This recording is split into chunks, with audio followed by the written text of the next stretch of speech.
사도행전 2장 1절에서 47절 말씀까지인데요. 우리 33절 33절부터 42절까지만 33절부터 42절까지만 같이 한번 읽겠습니다. 하나님이 오른손으로 예수를 높이시매 그가 약속하신 성령을 아버지께 받아서 너희가 보고 듣는 이것을 부어주셨느니라.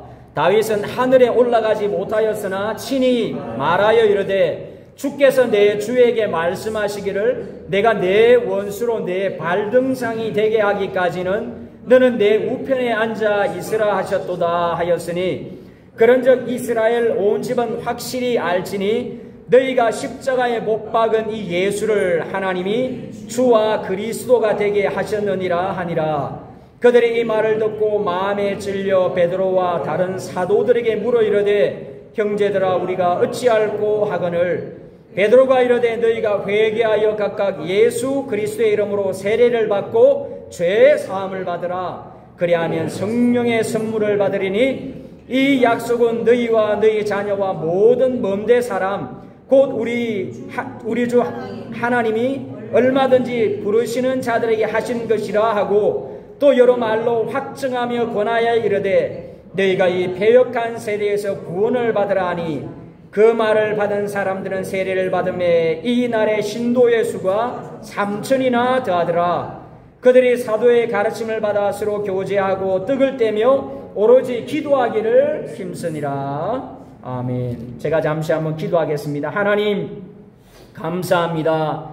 주님께서 약속하신 성령을 보내주시고 성령을 통해서 주의 뜻과 사역을 이루어 가심을 감사합니다. 오늘도 저희가 주님의 말씀을 배우며 주님께서 말씀하시고자 하는 것이 무엇인지 우리가 깨달을 수 있도록 도와주시옵길 원합니다. 연약하고 부족한 자가 주의 말씀을 증거합니다. 성령께서 역사하시고 인도하여 주시옵소서. 예수님의 이름으로 기도합니다. 아멘.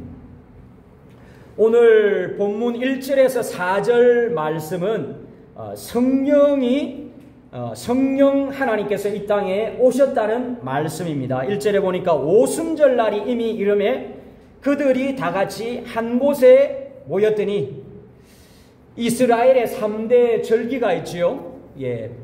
유월절이 있고 맥추절이 있고요. 그 다음에 장막절이 있습니다.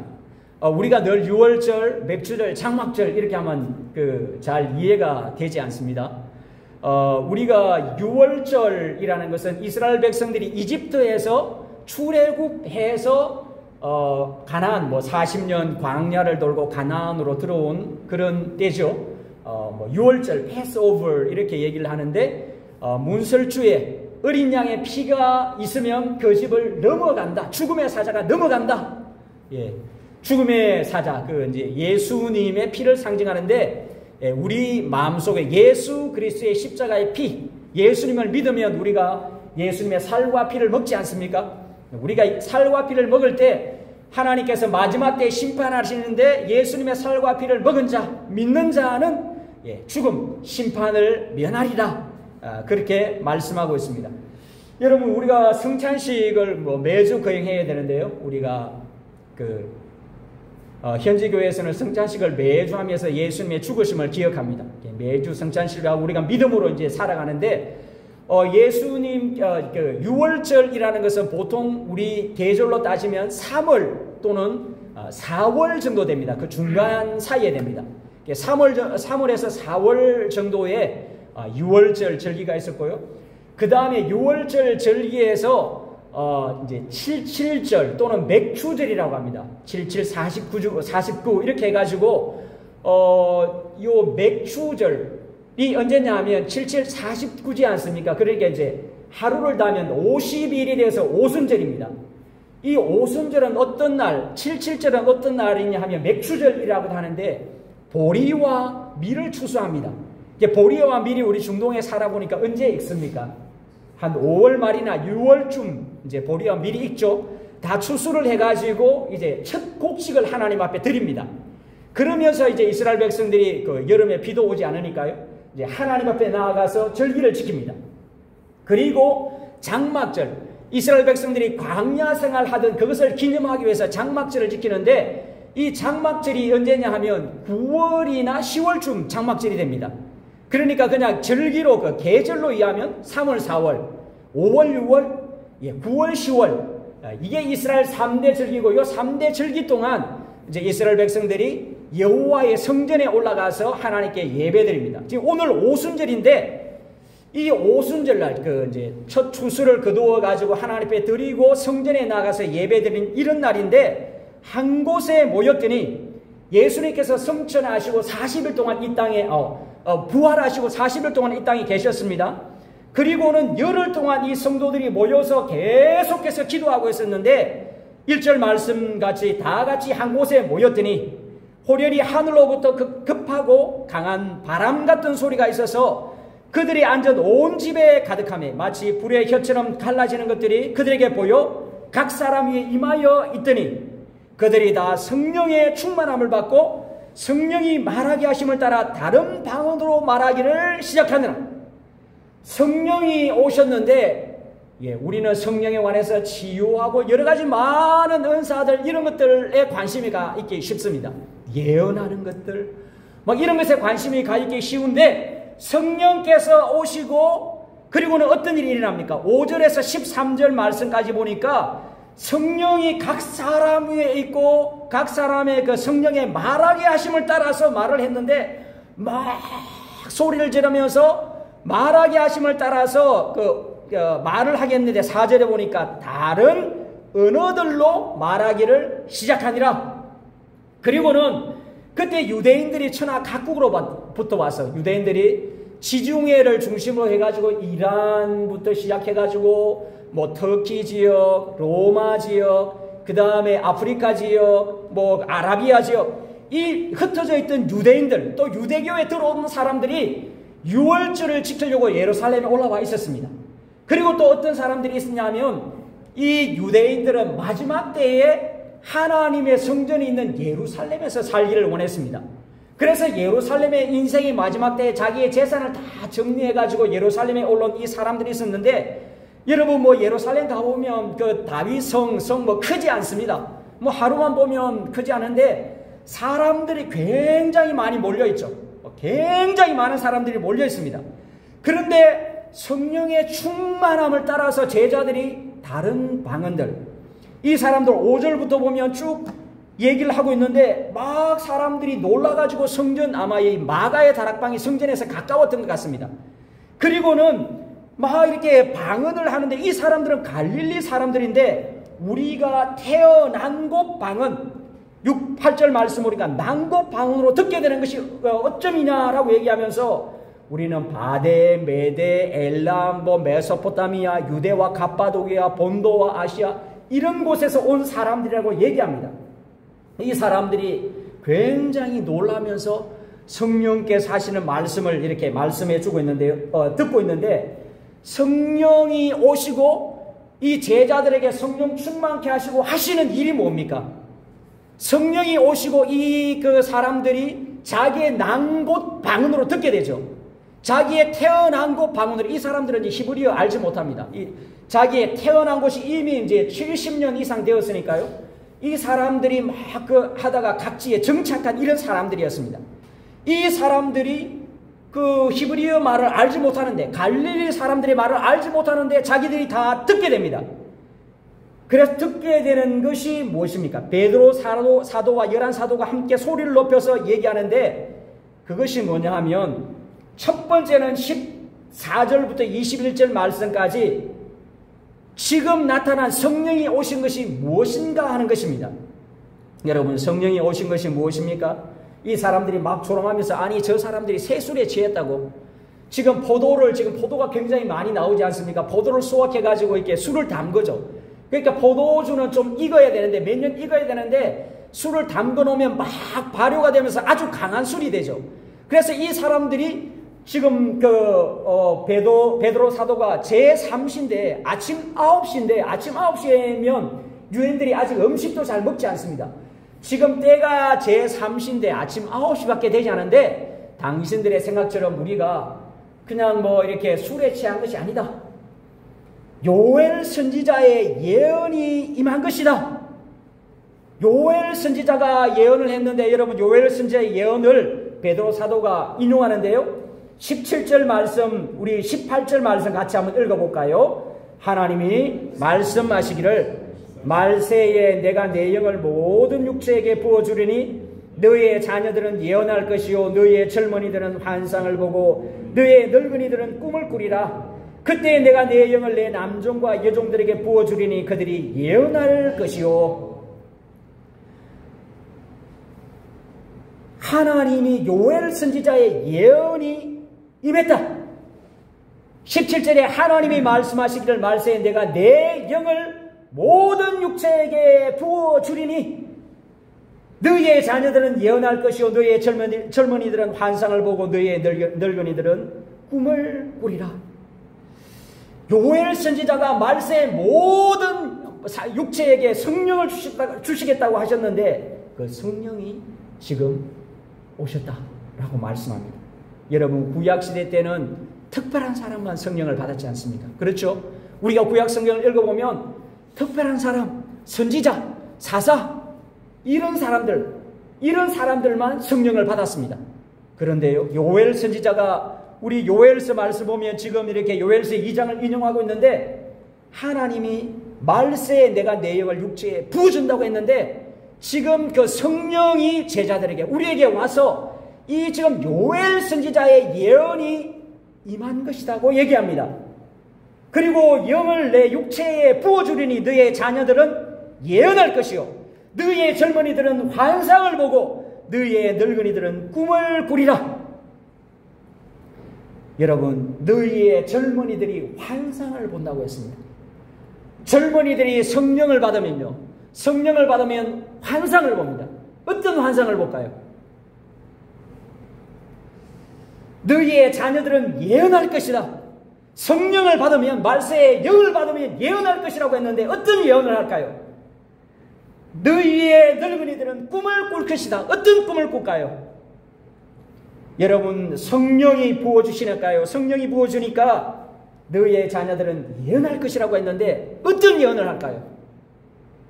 이 예언은 예수 그리스도의 복음을 증거하는 것입니다. 예수님의 복음을 증거하는 것입니다. 예수님의 말씀을 증거하는 것입니다. 여러분 믿으십니까? 동의하십니까? 성령이 우리에게 부어주시면 예수 그리스도에 대한 예언들 여러분 성경은 이 세상 종말까지 다 예언이 되어 있습니다. 그 예수님에 대한 예언을 합니다. 예수 그리스도에 대해서 설명을 하고 예수님에 대해서 마음이 뜨거워가지고 막 젊은이들이 말씀을 전파한다니까요.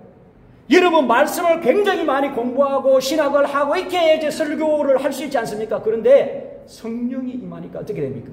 막 마음이 뜨고 예수님을 알아가지고 성령이 역사하니까요.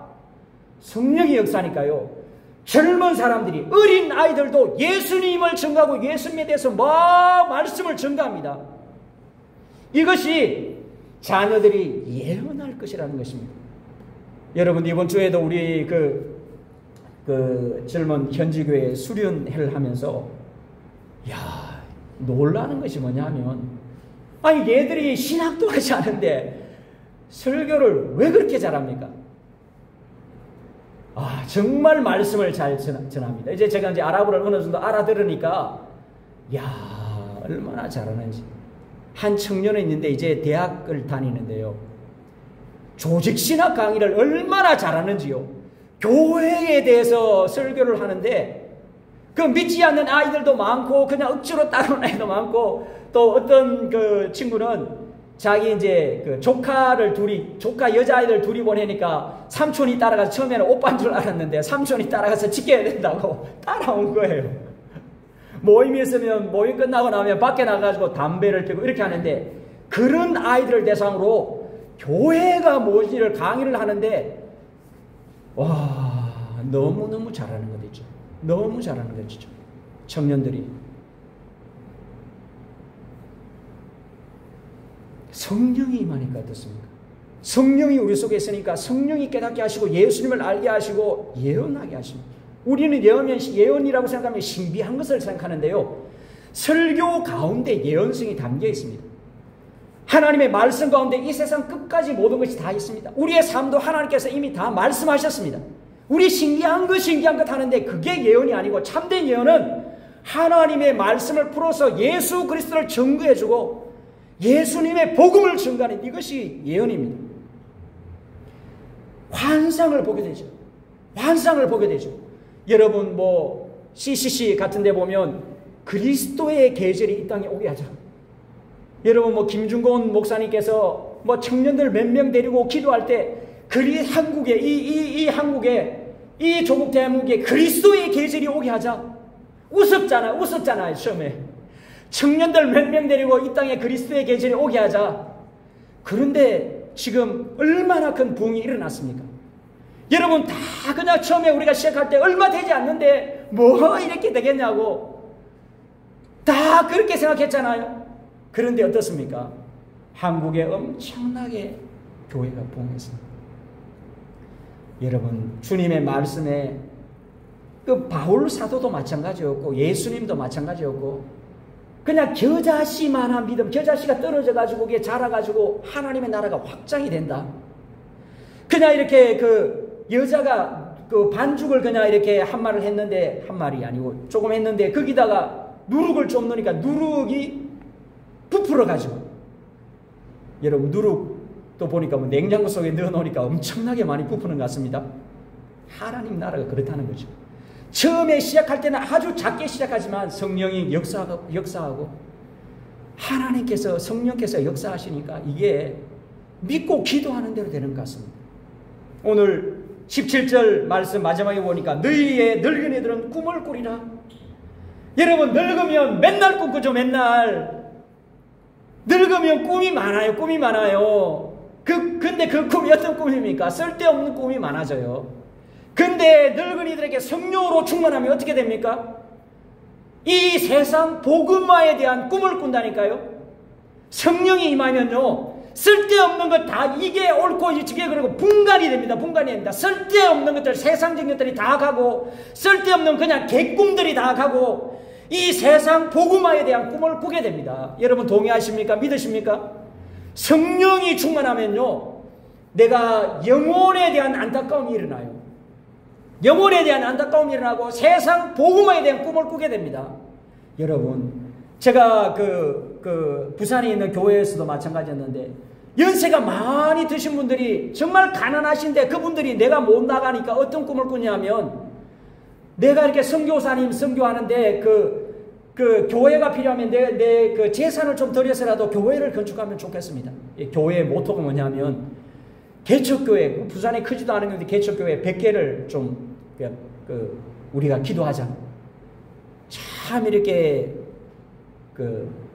혼자 사시는 오래되고 혼자 과부로 사시는 분들이 헌금을 모아가지고 교회 헌금을 드리고 성령으로 충만하니까 이런 일들이 일어나게 됩니다. 여러분 내가 내 영을 내 남종과 여종들에게 부어주니 그들이 예언할 것이요. 하나님의 종들 얼마나 말씀을 많이 전파합니까? 그리고 마지막 때의 정상들 위로의 기사와 징조를 베풀리니 곧 피와 불과 연기로다. 주의 크고 영화로운 날이 이르기 전에 해가 변하여 얻어지고 달이 변하여 피가 되리라. 예수님께서 돌아가셨을 때도 그 하늘이 어두워졌습니다. 그런데 마지막 때에 어떻게 됩니까? 점점 이런 일들이 많아집니다. 여러분 우리가 평화를 위해서 기도합니다. 그런데 예수님 말씀에 뭐라고 했습니까? 곳곳에 전쟁이 있을 것이다. 곳곳에 기근이 있을 것이다. 우리는 평화를 원하는데 성경은 이미 그렇게 예언이 되어 있습니다. 마가복음이나 마태복음이나 누가복음이나 다 마태복음 24장 말씀 보면 이런 일이 일어날 것이라고. 시절이 점점 가면 평화가 충만한 것이 아니고 전쟁이 일어납니다. 전쟁이 더 많아집니다. 기근이 더 많아집니다. 지진이 더 많이 일어납니다. 그래서 우리로 하여금 잠에서 깨라고 흔들죠. 깰 때라고. 이 마지막 때에 21절 보니까 누구든지 주의 이름을 부르는 자는 구원을 얻으리라. 예수의 이름을 부르면 구원을 얻습니다. 예수님의 십자가를 믿으면 구원을 얻습니다. 다른 이론은 구원을 받을 곳이 없습니다. 여러분, 우리가 정말 이렇게 어떤 꿈을 꿔야 됩니까? 우리가 감사하게도 세계 복음화에 대한 꿈을 꾸었습니다. 그리고 많은 선교사님들이 나오고 선교사님들이 전파하고 후원도 없이 나와서 자비령하시는 분들도 있고 하나님의 성령이 임하니까 이런 꿈을 꾸게 됩니다. 지금은 성령께서 역사하는 때입니다. 성령께서 오시니까 비전도 가지게 되고 꿈도 꾸게 됩니다. 성령께서 하시는 일이 얼마나 놀랍습니까? 나를 이제 늙어서 아무것도 하지 못해? 아니죠. 하나님께서 80의 모세를 부르셨습니다. 하나님께서 왜 80쯤 됐을 때 모세를 부르셨을까요? 40대쯤 불러가지고 모세가 완전히 막 꿈이 있고 비전이 있고 내가 이 백성을 다 구해내겠다. 그리고는 이스라엘 사람들이 막 자기 백성을 박해하니까 몰래 있는가 보고는 이렇게 때려가지고 죽이고는 모래에 파묻어둡니다. 왜 그렇게 합니까? 40대 나갔으면 하나님 모세가 나중에 네 가라라고 했을 때 내가 그때 가고 싶고 내가 이 백성을 인도한다고 할 때는 하나님 나를 부르지 않으셨지 않습니까? 이제 가라고 하십니까? 나 못 갑니다. 그리고는 들켜가지고 광야에서 40년을 보냅니다. 여러분, 광야에서 양치기 하면서 40년을 한번 보내보십시오. 모든 인생의 꿈이 없다고 할 그럴 때입니다. 그런데 어떻습니까? 하나님께서 떨기나무 불꽃 위에 나타나셔가지고 하나님께서 자기를 계시하시죠. 떨기나무, 가시나무를 통해서 구원을 이루시겠다. 그리고는 모세를 부르십니다. 사랑하는 여러분, 모세가 모든 육체의 어떤 강건함이 이런 것들이 다 없어졌을 때 하나님께서 불러서 순종하게 나아가게 하십니다. 저와 여러분도 마찬가지입니다. 주님, 제 인생의 마지막을 어떻게 보내야 합니까? 제 청년 시절을 어떻게 보내야 합니까?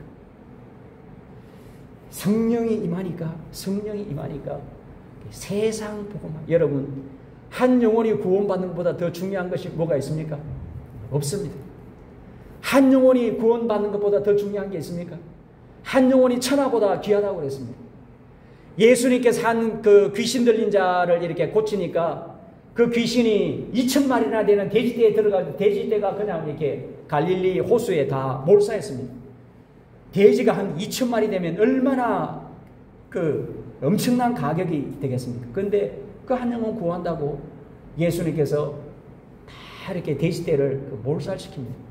아마 동네 사람들이 왜 예수님 우리 동네에 들어오지 마십시오. 왜 그랬겠습니까? 아마 그 동네에 몇 사람 더 있었겠죠. 그런 귀신 들린 자.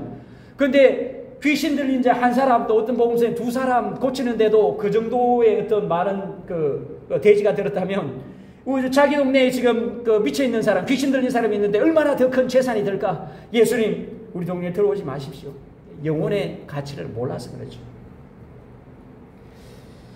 사랑하는 여러분, 우리가 성령으로 충만하기를 원합니다. 성령으로 충만하여서 정말 예수님을 사랑하고 이 귀한 복음, 구원받은 복음, 이 복음을 내가 평생에 증거하는 그런 저와 여러분 될 수 있기를 주의 이름으로 축복합니다. 오늘 본문에서 22절 말씀에서 또 한 가지 증거해 주는 것은 성령이 오시고 예수님을 증거해 주는데, 십자가에 못 박히신 예수, 십자가에 못 박히신 예수를 23절 24절 보면 하나님이 이미 예언하셨죠. 큰 권능과 기사와 표적을 통해서 예수가 메시아라는 것을 하나님이 증거해 주셨습니다. 그런데 너희가 법 없는 자들의 손을 빌려서 못 박아 죽였으나 하나님께서 그를 사망의 고통에 풀어 살리셨으니 이는 그가 사망에 매여 있을 수 없었습니다. 예수님의 십자가의 어떤 그 사건을 선포하면서 더 중요하게 지금 선포하는 것이 뭐냐면 예수님의 부활을 증거하고 있습니다. 여러분, 예수 그리스도의 십자가가 우리의 모든 죄를 사하신 거죠. 예수님의 십자가로 말미암아서 우리가 우리 죄 대신 죽으신 것입니다. 그런데 베드로 사도가 증거하는 것이 무엇이냐면 그 예수를 하나님이 살리셨다는 것입니다. 25절에서 28절까지 다윗의 시를 인용하고 있습니다. 이 시는 유대인들에게 있어서 굉장히 해석이 되지 않는 부분이었습니다. 지금 내가 항상 내 앞에 계신 주를 배웠으며 나로 요동치 않게 하기 위하여 그가 내 우편에 계시도다. 우리가 10편 17편에서 이 성경을 공부해 보았습니다. 다윗의 신 줄 알았는데, 근데 다윗이 예언자 선지자여서 성령으로 감동을 받아서 누구를 예언하고 있습니까? 예수님 메시아께서 이 땅에 오셔서 죽으시고 음부의 버림을 당하지 아니하시고 썩음 당하지 아니하시고 다시 부활하신다는 것을 말씀하고 있습니다. 하나님께서 이 예수를 살리셨는데 누가 증인입니까? 사도들이 증인입니다. 그래서 부활하신 예수께서 지금 이 성령을 보내주셨다고 33절에 말씀하고 있습니다. 우리 같이 한번 읽어보겠습니다. 33절입니다. 하나님이 오른손으로 예수를 높이시며 그가 약속하신 성령을 아버지께 받아서 너희가 보고 듣는 이것을 부어주셨느니라. 여러분, 성령을 누가 보내주셨습니까? 부활하신 예수님이 아버지께 받아서 성령을 보내주셨습니다. 부어주셨습니다.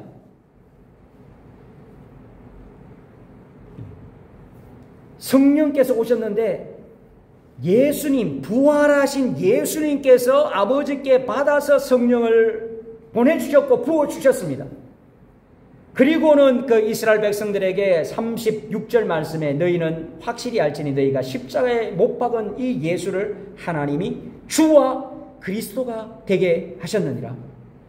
예, 주라는 것은 하나님과 똑같은 말이죠. 이 예수를 주와 그리스도가 되게 하셨다. 부활하신 예수님께서 이렇게 하셨다. 당신들이 죽인 예수가 당신들이 기다렸던 메시아였다. 그래서 이 사람들이 자신들은 옳은 일을 한다고 했었는데 마음에 찔려가지고 회개하게 됩니다. 그리고 중요한 것은 38절 말씀에 베드로가 이르되 너희가 회개하여 각각 예수 그리스도의 이름으로 세례를 받고 죄 사함을 받으라. 그리하면 성령의 선물을 받으리라. 회개하여 각각 예수 그리스도의 이름으로 세례를 받고 죄 사함을 받으라. 그러면 성령의 선물을 받으리니. 우리 39절 같이 한번 읽어볼까요? 이 약속은 너희와 너희 자녀와 모든 먼데 사람 곧 주 우리 하나님이 얼마든지 부르시는 자들에게 하신 것이라 하고. 여러분, 오늘 우리가 회개하고 예수 믿으면 성령을 선물로 받습니다. 예, 믿으십니까? 예, 우리가 예수 믿으면 성령을 선물로 받습니다. 여기에서 굉장히 큰 그 신학적인 논쟁이 있습니다. 성령이 주어지는 것이 성령이 단 한 번 믿을 때 주어지는 것이 끝이냐? 우리가 예수님을 믿을 때 성령을 선물로 받습니다. 그렇죠? 38절에 그렇게 베드로 사도가 회개하여 예수님의 이름으로 세례를 받고 죄 사함을 받으라. 그래야면 성령을 선물로 받으리니. 여러분, 예수님 믿습니까? 회개하셨습니까? 죄를 다 회개하셨습니까? 예수님 믿습니까? 우리가 예수님 믿으면 죄 사함을 받죠. 성령을 선물로 받습니다. 선물로 받으면 이제 이것이 한 번 성령을 예수 믿고 성령을 받으면 한 번 받으면 더 이상 받는 것이 없다고 가르친 저희 개혁주의 신학이 있습니다. 또 하나는 아니다. 성령이 한 번 오셨지만 성령은 계속해서 성령은 오셔서 우리를 충만하게 하신다. 성령의 연속성을 얘기하는 것이 있습니다. 근데 이 사도행전을 보면 성령의 연속성을 이야기하고 있습니다. 사도행전 2장에 성령이 오셨는데 여러분, 우리 말씀을 한번 볼까요? 사도행전 11장을 보겠습니다.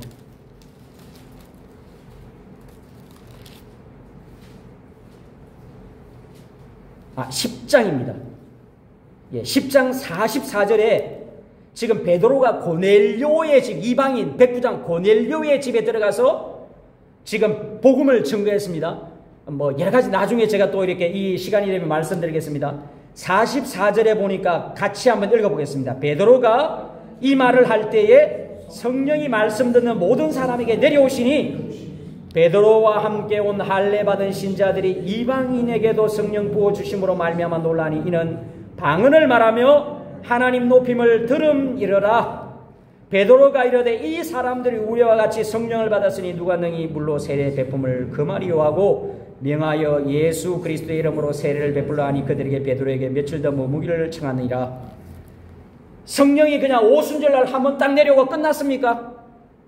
베드로가 고넬료의 집에서 그 복음을 전가합니다. 예수님 전가하는데 베드로가 이 말을 할 때 복음을 전가하고 예수님께서 죽으심과 부활하심을 얘기하는데 성령이 어떻게 했습니까? 말씀 듣는 모든 사람에게 내려오시니 함께 온 할례 받은 신자들이 이방인들에게도 성령 부어주심으로 말미암아 놀라니 성령을 주심으로 말미암아서 이방인들도 하나님의 백성이 될 수 있다는 게 이 사람들은 충격이죠. 자기들만 하나님의 백성이 된다고 믿었거든요. 자기들만. 오늘날도 유대인들은 그렇습니다. 자기들만 하나님의 백성이고 다른 모든 사람들은 구원받지 못한다고 생각하고 왜 가자 사람들을 막 죽입니까? 죽여야 될, 지금도 아직까지 이스라엘 사람들은 구약 사상에 매여 있으니까 우리만 최고의 백성이고 저 사람들은 이교도니까 이미 다 죽여야 된다고 생각합니다. 그러니까 막 죽이지 않습니까? 이 사상이 좀 들어간 게 지금 이렇게 무슬림들도 그렇지 않습니까? 무슬림들도 우리 무슬림이 최고의 백성이야. 무슬림들도 메카의 그 사람들, 자기들이 쿠라이시 부족이 최고의 사람이고 자기들의 선지자는 최고 중에 최고라고 자랑합니다. 요게 또 어느 쪽으로 갔냐면 지금 입술을 가리고 있는 사람 누구죠? 예, 두루즈 사람들도 자기들만이 선택된 백성이라고 하고 두루즈는 아예 그냥 딱 쳐가지고 두루즈 되는 것도 없습니다. 개종에 개종 이런 거 없습니다. 우리 두루즈는 우리만이고 우리만 이렇게 구원받는 사람들이고 다른 사람 없다고 이렇게 가르칩니다. 그런데 어떻습니까? 성령을 부어주십니다. 성령이 한 번 내려오고 그쳤습니까? 아닙니다. 사도행전 19장에 가면요. 19장 여러분 한 번 더 보시겠습니까? 예, 바울이 에베소에서 전도합니다. 전도하는데 아볼로가 고린도에 있을 때 바울이 윗지방으로 다녀 에베소에 와서 어떤 제자들을 만나 너희가 믿을 때 성령을 받았느냐 이르되 우리는 성령이 계심도 듣지 못하였노라. 바울이 이르되 그러면 너희가 무슨 세례를 받았느냐 대답하되 요한의 세례니라. 바울이 이르되 요한의 회개의 세례를 베풀며 백성에게 말하되 내 뒤에 오시는 이를 믿으라 하였으니 곧 예수라 하거늘 그들이 듣고 주 예수의 이름으로 세례를 받으니 바울이 그들에게 안수하며 성령이 그들에게 임하심으로 방언도 하고 예언도 하니 모두 12사람쯤 되니라. 예, 바울이 안수를 했는데 성령이 그들에게 임하심으로 방언도 하고 예언도 하니라. 성령이 사도행전 2장에서 딱 한 번 오고 끝났습니까? 이 외에도 사도행전에 보면 디테일하게 들어가면 성령께서 계속 이야기하십니다. 야, 그러면 뭡니까? 지금 성령이 한번 단회적으로 온다고 그냥 그걸로 끝이라고 우리는 늘 배워왔는데 아니네요. 성경에 보니까 디테일하게 더 들어가면 계속 성령이 오셔가지고 역사하시는 것들이 많이 있습니다. 성령이 그냥 한 번 오고 끝난 것이 아니고 계속해서 역사하십니다.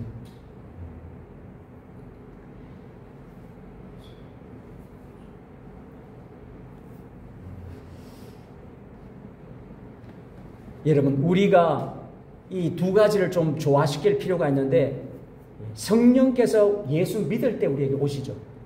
분명히 성령께서 우리 속에 계십니다. 우리가 예수님을 주님이라고 고백하는 것은 성령이 없으면 우리가 주님, 아버지, 아버지, 아빠 아버지 이런 말 하지 못합니다. 성령이 우리 속에 계십니다. 그런데 우리 삶에서 어떤 성령의 역사나 이런 것들을 왜 우리가 경험하지 못합니까? 성령께서 완전히 나를 다스리시는, 성령께서 나를 채워주시고 다스리시는, 성령이 전적으로 나를 다스리시는 성령의 충만한 삶을 위해서는 우리가 성령의 간구함이 필요합니다. 에스겔서 39장 말씀 보면 하나님의 성전 문지방에서 물이 흘러나오죠. 물이 흘러나와서 발목을 적십니다. 그리고 무릎을 적십니다. 허리까지 옵니다. 그리고는 성전의 물, 이 생명수가 온 강이 되어가지고 사람들이 막 헤엄치고 그렇게 합니다. 성전에서 흘러나오는 물이 무엇입니까? 성령이죠. 성령. 믿으십니까? 동의하십니까? 성령께서 우리를 완전히 지배하는 삶입니다. 그렇다고 우리의 그냥 뭐 인격이나 막 귀신 들린처럼 이렇게 하지 않습니다. 성령은 인격의 영입니다. 우리의 이성을 더 날카롭게 하고 우리가 예수님을 사랑하는 마음을 더 뜨겁게 합니다. 이런 성령께서 우리에게 오셔서 성령의 충만한 삶을 우리에게 말씀하고 있습니다. 그러므로 여러분, 우리가 성령으로 충만해야 합니다. 성령이 우리에게 오셨지만 주님 오늘 하루도 성령으로 충만케 해달라고 우리가 기도해야 합니다. 누가복음 사도행전처럼 끊임없이 기도했다 오늘 말씀을 보면 떡을 떼며 42절 말씀 보면 가르침을 받고 떡을 떼며 성찬을 행하고 오로지 서로 교제하고 기도하기를 힘쓰니라. 기도해야 됩니다. 기도하면 성령의 충만함을 받을 수 있습니다. 여러분 누가복음에서 말씀하고 있지 않습니까? 한 과부가 와가지고 자기의 억울한 일이 있으니까 떼쓰잖아요. 불의한 재판관, 공평하지 않은 재판관에게 찾아와가지고 이 재판관이 재판만 열어주면 자기의 억울한 사정을 해결할 수 있습니다. 예수님께서 우리 저와 여러분에게 뭐라고 말씀하십니까? 불의한 재판관이 하는 말을 한번 들어봐라. 자꾸 과부가 찾아오니까 그냥 귀찮아서 내가 재판을 열어주겠다. 구하라, 기도하라. 전 시간도 말씀드렸지만 친구가 찾아왔는데 나 친구야 내가 못 줘. 그냥 귀찮게 하지 마. 가. 그럴지라도 강청하면 준다고 했습니다. 여러분, 우리가 성령의 충만을 위해서 강청해야 됩니다. 믿으십니까? 동의하십니까? 성령 충만, 성령이 우리를 다스리는 이 삶을 살기 위해서 우리가 강청해야 됩니다. 우리가 지금 잃어버린 것이 무엇입니까? 제자들에게 예수님께서 산에 올라갔다 오고 나서 제자들에게 귀신 들린 자를 데려왔는데 고치지 못했습니다. 막 논쟁합니다. 여러분, 제자들의 모습이 그랬겠지만 그 마가복음 당시에 마가의 교회가 그랬다는 거예요. 능력을 다 잃어버리고 논쟁하고. 오늘 우리가 능력을 다 잃어버렸지 않습니까? 아주 세련되어 있습니다. 그런데 능력은 다 잃어버렸습니다. 여러분, 우리가 기도해야 됩니다. 기도해야 됩니다. 우리가 정말 몇 시간씩 기도해야 됩니다. 몇 시간씩 성령의 충만함을 위해서 기도해야 됩니다. 여러분, 성령 충만하기 위해서 기도하면요, 다른 모든 문제들 다 해결됩니다. 우리의 본질적인 문제는 하나님과 깊이 있는 만남, 교제. 성령께서 나를 다스리면 다 분별이 됩니다. 내가 마음이 뜨거워집니다. 영혼에 대한 갈급함이 생깁니다. 저 영혼들 지옥 가면 안 되는데. 제가 요즘 느끼는 게 그것입니다. 내가 정말 이 이슬람에 관해서 공부도 하지 않고 무조건 퍼부으면 되는구나. 사랑을 쏟으면 되는구나. 나는 사랑을 쏟는다고 쏟았는데 저 사람들은 그래, 너는 당연히 나에게 해줘야 돼. 너는 외국이고 부자고 너는 당연히 나에게 해줘야 돼. 그건 너에게 좋은 거야. 알라가 너를 구원해 줄 거야. 너는 당연히 해야 돼. 우리하고 이 사람들하고 문화적으로 너무나 많은 차이가 있습니다. 우리가 생각하는 것하고 너무나 많은 차이가 있습니다. 여러분, 이런 것들을 이해하고 공부하기 위해서 우리가 머리로 어떻게 다 이해합니까? 성령 충만하면 성령께서 지혜를 주시고, 정말 우리가 그냥 살아가는 것이 아니라 우리 힘으로 하면 지치죠. 몇 년 동안 도와준다 늘 그렇습니다. 그 도움만 받기를 바랍니다. 여러분, 저희들이 기도해야 합니다.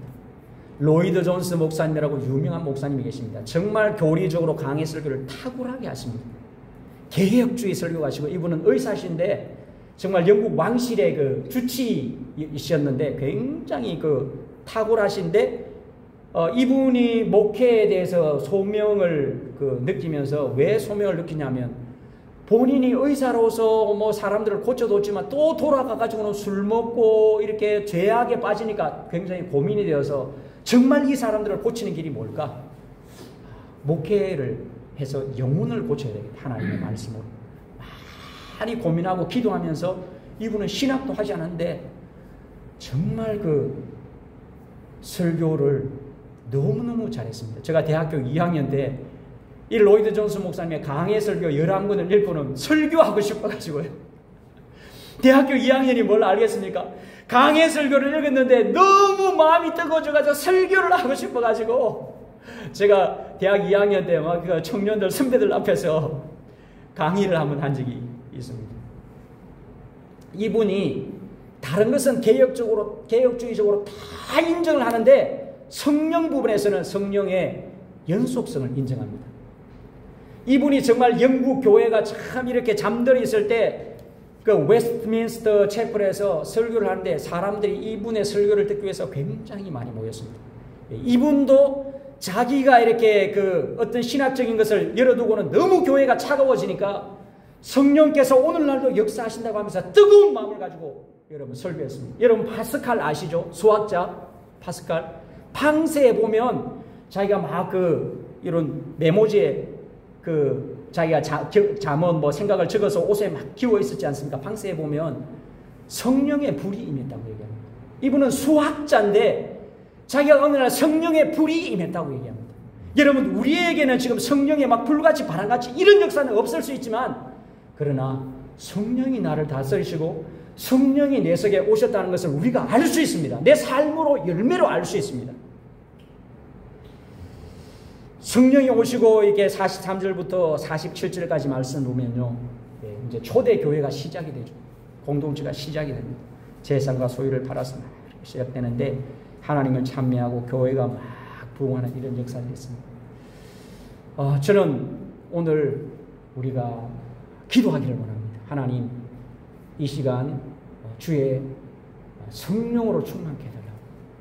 주님, 성령으로 충만하게 해달라고. 하나님, 강청하면 주신다고 말씀하셨고, 주님, 이 그 가장 좋은 선물인 성령의 선물을 우리에게 주신다고 약속하셨는데, 하나님, 나에게 성령의 충만함을 달라고. 하나님, 성령으로 다스려 주시고, 내가 예수님을 깊이 알고 깊이 사랑하게 하시고, 내 모든 죄들이 다 깨어지게 하시고, 십자가로 용서받게 하시고, 성령의 충만함을 허락해달라고. 여러분 우리 이 시간 같이 한번 기도하겠습니다. 하나님, 성령으로 충만케 해달라고. 아버지께서 약속하신 성령이 이 땅에 오셨고 다스리시고 성령으로 역사하시고 열매를 맺어가시는데 이 마지막 때에 여러분 맥추절, 오순절 아닙니까? 많은 추수를 하게 됩니다. 성령이 오셔서 많은 영혼을 추수하는 때가 지금 이 때입니다. 추수할 것은 많되 일꾼이 적다고 하셨습니다. 그만큼 추수할 것이 많습니다. 어떻게 합니까? 성령께서 역사하시고 성령이 우리를 준비시키고 역사하십니다.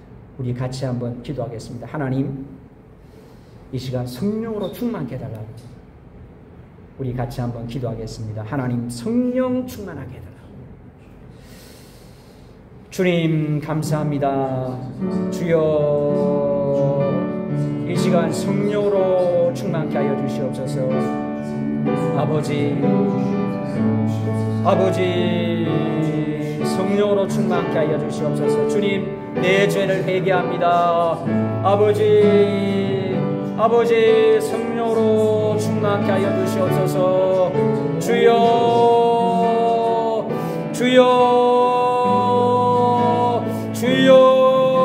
성령으로 충만케 하여 주시옵소서. 주여, 성령으로 충만케 하여 주시옵소서. 아버지, 주님 약속하셨습니다. 너희가 구하는 자에게 성령을 주지 않겠냐고 주님 약속하시고 말씀하셨습니다. 주여, 이 시간 성령으로 충만케 하여 주시옵소서. 주여, 성령으로 충만케 하여 주시옵소서. 주여,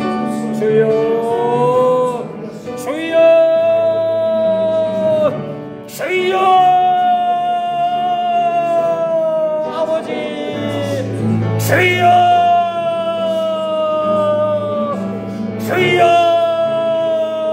성령으로 충만케 하여 주시옵소서. 주여, 아버지, 성령으로 충만케 하여 주시옵소서. 아버지 하나님이여, 성령으로 충만케 하여 주시옵소서. 주여, 아버지, 성령으로 충만케 하여 주시옵소서. 하나님, 시간 성령께서 이 자식을 충만케 하여 주시옵소서. 주여 주여 성령으로 충만케 하여 주시옵소서. 아버지 하나님이여 성령으로 충만케 하여 주시옵소서. 주여 성령께서 나를 다스려 주시옵소서. 내 죄를 회개합니다. 악하고 하나님 나라고 하나님 세상에 사로잡히고 아버지 하나님이 모든 죄들을 주의 십자가에 불러서 용서하시고 성령의 시간 충만케 하여 주시옵소서. 아버지 성령으로 충만케 하여 주시옵소서. 아버지 성령 하나님께서 우리를 충만하게 하여 주시옵소서. 성령께서 역사하여 주시옵소서. 성령으로 충만케 하여 주시옵소서. 성령으로 충만케 하여 주시옵소서. 아버지 하나님이여 성령으로 충만케 하여 주시옵소서.